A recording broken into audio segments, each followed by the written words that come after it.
Nak sedap makan tom yum, dulu orang Melaka semua datang kat sini. Beza dia sekarang budak-budak memilih dah tak nak pergi tempat-tempat macam ni. Restoran ni betul-betul legend.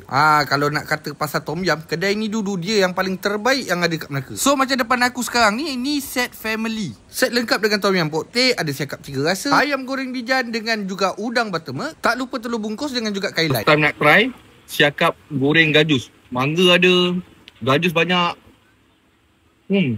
Sedap cili api.